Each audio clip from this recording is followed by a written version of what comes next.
पूरा चार्ट है। कल के ट्रेड की बात कर लेते हैं सबसे पहले। आज हम कल के ट्रेड की भी बात करेंगे और वीकली एनालिसिस भी करेंगे कि हमने पूरे वीक में क्या किया, क्या गलतियां रही जिसको हमें आगे नहीं करना है, उस गलती को सुधार करना है। तो सबसे पहले कल के ट्रेड की बात कर लेते हैं। तो ये एक लिक्विडिटी एरिया था।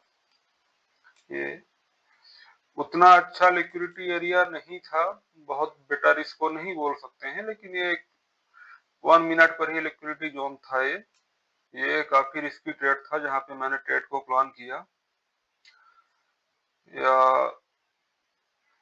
अगर मैं इस ट्रेड को प्लान की बात करूं तो रियल अकाउंट में तो मैंने नहीं लिया था इस ट्रेड को, लेकिन फंडेड अकाउंट में यहाँ पे लिया था। और अगर मैं लिक्विडिटी स्वीप की बात करूं तो यहाँ पे लिक्विडिटी स्वीप हुई है, लेकिन रेड कैंडल का लो ब्रेक नहीं हुआ, तो प्रॉपर सेटअप नहीं बना था यहाँ पर। लेकिन मैंने यहाँ पे इस कैंडल पे कहीं पे एंट्री ली, इस कैंडल पर मार्केट प्राइस पर, जो कि अगर मैं सेटअप की बात करूं तो सेटअप परफेक्ट नहीं था, इलॉजिकल था। यहाँ पे मेरी एंट्री गलत थी और मार्केट ने उसका गलत एंट्री लेने का खामियाजा भी दिया मुझे। तुरंत ही $21.60 का लॉस हुआ यहाँ पर फंडेड अकाउंट में, मेरे गलत एंट्री की वजह से। उसके बाद मैंने यहाँ पे एक ब्रेकआउट पे एंट्री प्लान की, इसी कैंडल के लो के स्टॉप लॉस के साथ में। ब्रेकआउट पे इसलिए प्लान किया क्योंकि यहाँ पे जो मार्केट इस लेवल पे काफी सस्टेन कर गया और यहाँ पे कप एंड हैंडल जैसा एक पैटर्न बन रहा था। ये इस वजह से मैंने ऊपर के लिए एंट्री प्लान की, लेकिन ये स्टॉप लॉस यहाँ पे था तो रिस्की ट्रेड ये भी था, तो इसको मैंने रियल अकाउंट में प्लान नहीं किया, फंडेड अकाउंट में ही प्लान किया। तो जब इसका स्टॉप लॉस यहाँ पे कटा, तो जब मैं मार्केट प्राइस पे लगाने गया तो यहाँ कहीं आया मेरे को, तो यहाँ पे मिला, वो काफी ऊपर आया। इस वजह से स्टॉप लॉस बड़ा बन रहा था उसमें। तो जब ये मार्केट ऊपर जा रहा था तो मैंने इसको कास्ट पर कर दिया और यहाँ पे एक इनडिसीजन कैंडल बनी। फिर उसके बाद यहाँ पर इसमें भी शैडो बनी हुई है, इसके बाद एक रेड कैंडल बनी। तो मुझे लगा कि अब ये ब्रेकआउट को फेल करेगा, तो मैंने इसके स्टॉप लॉस को कास्ट पर मॉडिफाई कर दिया और एग्जिट हो गया। तो इस कैंडल के लो पर मैंने ट्रेड बनाया यहाँ पर, रेड कैंडल के लो पर, और इसमें $18 के समथिंग स्टॉप लॉस था और मुझे प्रॉफिट भी दिखाया, $25-26 के आसपास प्रॉफिट दिखाया था। लेकिन जब यहाँ से रिवर्स होने लगा तो मैंने स्टॉप लॉस को थोड़ा नीचे इस कैंडल के लो पर ट्रेल कर दिया, 10.35 के लो पर, तो जिसमें मेरा $10 के समथिंग प्रॉफिट पे $12 के समथिंग प्रॉफिट पे कटा है। तो ओवरऑल कल मैंने यही ट्रेड लिया था। जो ये फॉल यहाँ से आया है इस कैंडल से 10.44 पर और पूरा ये नीचे गिरा है, डाउन आया है, तो इस फॉल को मैं एक्सपेक्ट कर रहा था यहीं से, जो कि मार्केट ने यहाँ से दिया। पहले इसको इस स्टॉप लॉस को हंट किया और उसके बाद यहाँ से फॉल दिए, जो ये नीचे गिरा हुआ है। तो मैं इसको यहीं से सोच रहा था कि ये गिरेगा मार्केट अब, लेकिन थोड़ा चढ़ने के बाद उसके बाद गिरा। डायरेक्शन मेरी क्लियर थी, सही थी कि गिरना है उसको, लेकिन थोड़ी देर बाद गिरा वो, यहाँ से गिरा वो, इस कैंडल से गिरना चालू हुआ। इस लिक्विडिटी को बेस माना मार्केट ने और फिर इसको हंट करने के बाद यहाँ से गिरना चालू हुआ। इसके अलावा अगर ट्रेड की बात करें तो अभी गोल्ड लिक्विडिटी के अंदर लिक्विडिटी बना करके ट्रेड कर रहा है। तो इस टाइप का ट्रेड मैंने अभी तक किया नहीं है, देख तो रहा हूं लेकिन अवॉइड किया है। जैसे यहाँ पे एक नई लिक्विडिटी मार्केट ने बनाई, यहाँ से मार्केट ऊपर गया, फिर इसको हंट करके फिर ऊपर गया, तो एक ट्रेड यहाँ पर भी हो सकता है, लेकिन इस टाइप का अभी तक मैंने कोई ट्रेड लिया नहीं है। उसके बाद अगर बात करें तो एक ट्रेड ये था, लिक्विडिटी तो नहीं टच किया था, लेकिन यहाँ पे एक सेलिंग सिनारियो बन रहा था और इसमें स्टॉप लॉस $12 के समथिंग बन रहा था, तो इसलिए मैंने इसको अवॉइड किया। यहाँ पे कोई ट्रेड एग्जीक्यूट नहीं किया। उसके बाद की अगर बात करें तो इन लेवल्स पर अपना कोई ट्रेड बना नहीं, और एक ट्रेड यहाँ पे इस लिक्विडिटी स्वीप पे बना यहाँ, लेकिन इसमें भी ये बहुत बड़ी कैंडल थी और उसके जस्ट पहले यहाँ पे न्यूज आ गई थी, ईरान ने स्ट्रेट ऑफ हार्मोज को ओपन करने का बोला था, तो उस वजह से मूवमेंट बहुत बड़ी बड़ी आई है। अगर इसकी बात करें तो ये अभी मूवमेंट के बाद छोटा दिख रहा है, लेकिन ये काफी बड़ी मूवमेंट है। अगर इसको देखें तो ये 500 पिप की मूवमेंट है, 510 पिप की मूवमेंट है ये। तो न्यूज की वजह से, एक तो कारण न्यूज था इस ट्रेड को ना लेने का, और दूसरी बात ये थी कि इसमें $10 का स्टॉप लॉस बन रहा था। प्रॉफिट तो इसने 1:3 दिया, अगर मैं लेता तो $30 के समथिंग मिल जाते मुझे, लेकिन प्रॉब्लम ये थी कि न्यूज के वजह से जो है तो हम इसको ले नहीं सकते, स्टॉप लॉस भी बड़ा बन रहा था, और ये भी अच्छे खासे प्रॉफिट में क्लोज हो रहा था, तो इसलिए मैंने सोचा कि अगर स्टॉप लॉस चला जाएगा तो फिर सैटरडे संडे अच्छा नहीं गुजरेगा, इस वजह से मैंने इसको अवॉइड भी कर दिया कि अभी इस वीक को प्रॉफिट में ही क्लोज करते हैं, अगले वीक फिर देखेंगे। तो कल के ये ट्रेड प्लान रहे गोल्ड के। और बीटीसी की अगर बात करूं तो बीटीसी में जैसा मैंने कहा था कि मार्केट 78,000 के लेवल को जाएगा, पहले ही मैंने यहाँ पे प्रेडिक्ट किया था कि 78,000 इसको जाना है, तो उसने टच कर दिया। लेकिन मेरा कोई सेटअप नहीं था और ब्रेकआउट पे मैं ट्रेड अभी अवॉइड कर रहा हूँ। यहाँ पे सेटअप था पिछले दिन थर्सडे को था, कल तो कोई कुछ नहीं बना है, तो ये था। अभी तो बीटीसी रेंज में ही चल रहा है।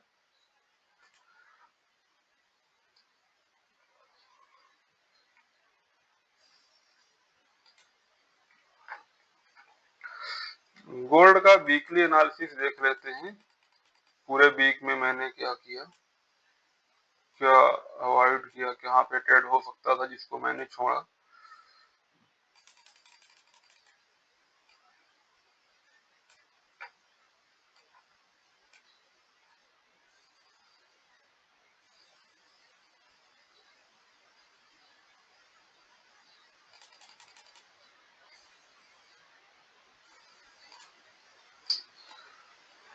अगर मंडे की बात करें तो मंडे को मैंने ट्रेड लिया था शायद 13 अप्रैल को, कितने बजे लिया था, 13 अप्रैल को हमने ट्रेड किया था 5:15 पर एक लिया था, और एक 5:17 पे लिया था,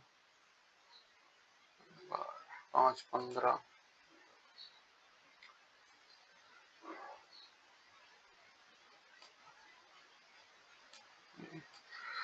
और जैसे मैंने बताया था लिक्विडिटी के अंदर लिक्विडिटी बन रही है, तो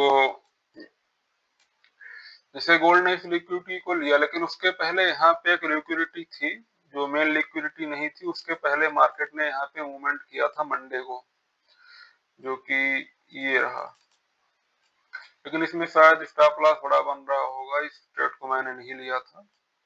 मैंने इस लिक्विडिटी को जब उसने हंड किया था मार्केट ने, तो यहाँ पे मैंने ट्रेड एग्जीक्यूट किया था मंडे को, जो कि मेरा स्टॉप लॉस गया, इस कैंडल को स्टॉप लॉस लिया और उसके बाद फिर ऊपर गया था। लेकिन रियल अकाउंट में यहाँ पे लॉस हुआ था $5 का, लेकिन जो फंडेड अकाउंट है उसमें प्रॉफिट हुआ था, कितने का, $37 का प्रॉफिट हुआ था, क्योंकि उसमें एग्जिट नहीं हुआ था। ये एग्जिट नहीं होने की वजह से यहाँ पे मैंने उसमें 1:2 बुक किया था। तो ये मंडे का ट्रेड था। उसके अलावा अगर बात करें और कहाँ ट्रेड बने थे जिसको मैंने छोड़ा है, तो मंडे को एक ट्रेड ये भी था, ये कितने बजे था, 7:20 पर था, जिसमें स्टॉप लॉस $13 के समथिंग बन रहा था, इसलिए इसको छोड़ दिया था। स्टॉप लॉस बहुत बड़ा बन रहा था, और सुबह सुबह $5 के लॉस होने के बाद $13 का स्टॉप लॉस छोड़ा था मैंने। मंडे का ट्रेड है। तो एक ट्रेड ये था मंडे को जिसको मैंने छोड़ा, और एक जिसमें स्टॉप लॉस गया था। और उसके पहले अगर ट्रेड की बात करें तो यहाँ पर भी एक ट्रेड था ही। आगे चलते हैं। तो ट्यूसडे की अगर बात करें हम, तो जैसे सेम लिक्विडिटी की बात कर रहा था मैं कि लिक्विडिटी के अंदर लिक्विडिटी मार्केट बना रहा है। तो यहाँ पे भी जैसे लिक्विडिटी के अंदर एक लिक्विडिटी क्रिएट किया, यहाँ से ऊपर गया, हालांकि बहुत ज्यादा टारगेट नहीं दिया लेकिन फिर भी 1.5 के आसपास दिया हुआ है, फिर दोबारा से स्वीप करने के बाद ऊपर गया। तो ये जोन के अंदर जोन बना रहा है इस टाइम पर गोल्ड। ट्यूसडे की अगर बात करें तो ट्यूसडे को यहाँ पे एक लिक्विडिटी जोन पर ट्रेड बना हुआ था इस लेवल पर, लेकिन यहाँ पे तो हमें एंट्री मिली नहीं थी, हमें एंट्री काफी नीचे मिल रही थी।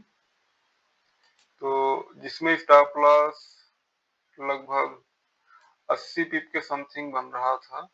स्टॉप लॉस काफी बड़ा बन रहा था पिछले कैंडल्स की अपेक्षा, हालांकि टारगेट इसने दिया है, इस वजह से इस ट्रेड को भी अवॉइड किया था, इसको भी किया जा सकता था। मतलब मैंने बेस्ट ट्रेड किए हैं इस वीक में, जो रिस्क थोड़े भी रिस्की थे उसको अवॉइड किया है। अगर थोड़ा बहुत और प्रॉफिट आ जाता है, $80 $150 के आसपास बन जाता है, 150 और 170 के आसपास, तो थोड़े रिस्की ट्रेड भी उसमें अपन स्टार्ट करेंगे फिर, लेकिन पहले अभी थोड़ा फंड ग्रो हो जाए उसके बाद देखेंगे रिस्की ट्रेड, अभी रिस्की ट्रेड नहीं कर सकते हैं। उसके अलावा बात करें ट्यूसडे को ही, तो जैसे लिक्विडिटी के अंदर लिक्विडिटी बनाया था मार्केट ने, ये लेवल है एक, यहाँ पे लिक्विडिटी नहीं क्रिएट करी, उसके बाद यहाँ से मार्केट काफी अच्छा ऊपर निकल गया, जो कि मेन लिक्विडिटी काफी नीचे थी। वेडनेसडे को एक सुबह सुबह गोल्ड ने ट्रेड बनाया था यहाँ पर, यहाँ मैंने इस कैंडल के लो पर ट्रेड लिया था, जिसमें इस वाले अकाउंट में $18 के समथिंग प्रॉफिट हुआ था, और जो एक पोजिशनल अकाउंट है उसमें 1700 के समथिंग प्रॉफिट हुआ था। तो यहाँ पे मैंने सुबह सुबह ट्रेड प्लान किया था, एक अच्छा लेवल था, ये बड़ा लेवल था बड़े टाइम फ्रेम का। तो यहाँ पे मैंने ट्रेड प्लान किया और तुरंत ही इसने 1:3 दिया था, तो इस पे मैं निकल गया था। तो $18 के समथिंग इस अकाउंट में प्रॉफिट हुआ है, और 1705 रुपए के समथिंग जो पोजिशनल अकाउंट है एक्सनेक्स में ही, उसमें प्रॉफिट हुआ था, और $54 के समथिंग सेम ट्रेड में ही गोल्ड में। तो ये वेडनेसडे का ट्रेड था, उस दिन मैंने उसके अलावा कोई ट्रेड प्लान नहीं किया। अगर ट्रेड की बात करें उस दिन उसके बाद कोई ट्रेड बना था क्या, उसको भी देख लेते हैं। तो वेडनेसडे को शायद कोई ट्रेड था भी नहीं, उसके बाद उतना अच्छा कोई सेटअप नहीं था जहाँ पे कि ट्रेड प्लान किया जाए। एक ये लिक्विडिटी जोन था जहाँ पे मार्केट आया था वेडनेसडे को ही लेट नाइट, लेकिन यहाँ पे कोई एंट्री सेटअप नहीं था अपने पास, इस तरीके से अपन एंट्री करते नहीं है, तो ये कोई सेटअप नहीं था। फिर थर्सडे पे आ जाते हैं। अगर थर्सडे की बात करें तो यहाँ पे एंट्री नहीं बनी है।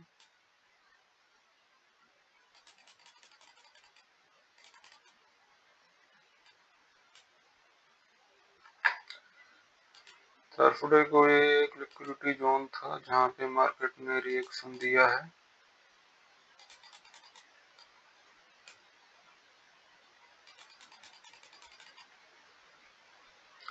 सुबह सुबह का ट्रेड था, जबकि जब मैं सो रहा था, तो यहाँ पे तो ट्रेड किया नहीं जा सकता। उसके अलावा अगर बात करें थर्सडे को कोई ट्रेड था क्या, एक लिक्विडिटी के अंदर लिक्विडिटी यहाँ पे मार्केट ने बनाया हुआ है, लेकिन उतनी अच्छी लिक्विडिटी है नहीं, क्योंकि इसको हंट नहीं किया है, तो यहाँ पे ट्रेड नहीं प्लान हो सकता। उसके अलावा थर्सडे को एक ट्रेड ये बना हुआ था, इस लिक्विडिटी पे था,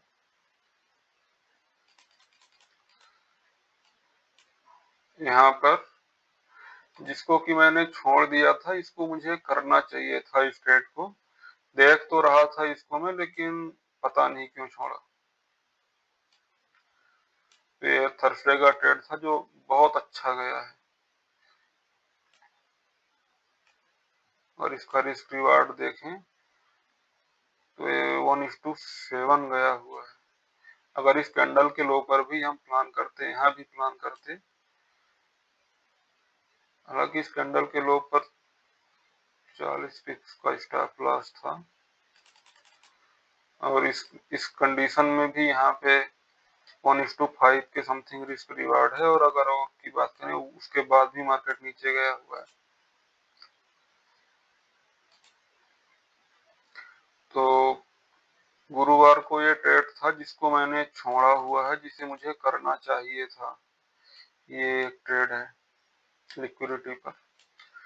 उसके अलावा गुरुवार को अगर देखें तो और तो कोई ट्रेड नहीं था। वही लिक्विडिटी के अंदर लिक्विडिटी बना रहा है गोल्ड, तो उस हिसाब से यहाँ पर भी एक ट्रेड प्लान किया जा सकता था। ये यहाँ पर हो सकता था एक ट्रेड।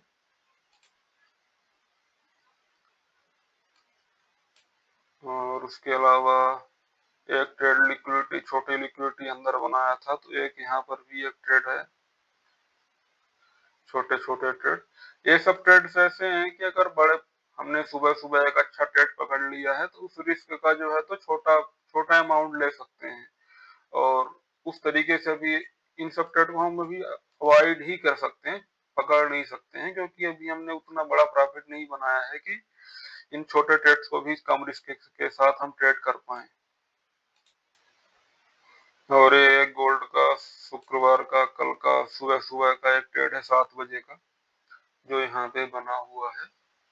उस टाइम पे तो मैं सो रहा था तो इसको भी नहीं किया जा सकता, लेकिन ये अच्छा ट्रेड था। लिक्विडिटी के अंदर यहाँ भी लिक्विडिटी बनाया हुआ है मार्केट ने। और एक ट्रेड इसको भी हम देख सकते हैं, ये भी सुबह सुबह का ही है, जो कि पुरानी लिक्विडिटी थी यहाँ पर, जिसको मार्केट ने हंट किया हुआ है इस लिक्विडिटी को। तो एक ट्रेड तो ये भी था सुबह सुबह 6 बजे। उसके अलावा जो मैंने कल ट्रेड किया उसको बता ही दिया क्या गलतियां रही। और गोल्ड में हमने ये वीकली एनालिसिस किया है कि वीक में हमने कितने ट्रेड किए, किसको अवॉइड किया, जो कर सकते थे उसको भी डिस्कस किया है। और आगे से कोशिश रहेगी कि ऐसी गलतियां ना हो, और जो ट्रेड छोड़ रहा हूँ उनको भी करूँ, क्योंकि सेटअप बनने के बाद ट्रेड छोड़ना सही नहीं है, उसको भी करना चाहिए। और बीटीसी की बात करें तो बीटीसी में मैं एक पोजिशनल बेस पे एक प्लान कर रहा हूँ। यहाँ पे अगर कुछ आता है, यहाँ की लिक्विडिटी लेता है, तो एक छोटे रिस्क के साथ में हम ट्रेड प्लान करेंगे एक बड़े टारगेट के लिए। क्योंकि अगर पिछला इतिहास देखें बीटीसी का, तो ये यहाँ पे ब्रेकआउट किया, इस लिक्विडिटी को लिया और फिर नीचे गिर गया, काफी नीचे आया बीटीसी। उसके अलावा उसके पहले का देखें तो यहाँ पर लिक्विडिटी लिया मार्केट ने इस लेवल का और फिर नीचे गिरा, यहाँ पे लिक्विडिटी इस लेवल का लिया फिर नीचे गिरा। तो हो सकता है कि इस लिक्विडिटी को ले और फिर से नीचे गिरे। तो अगर मैं बात करूं इस लेवल की, तो अगर यहाँ पे हमें कुछ मिलता है इस तरीके से डेली टाइम फ्रेम पर, तो हम प्लान कर सकते हैं इस लेवल पर। ये अपना सेलिंग लेवल हो सकता है। एक छोटा सा स्टॉप लॉस रखेंगे हम, और टारगेट हमें अच्छा मिल सकता है, लगभग लगभग यहाँ का टारगेट तो हम एक्सपेक्ट कर ही सकते हैं। इस टारगेट को देख सकते हैं मिनिमम।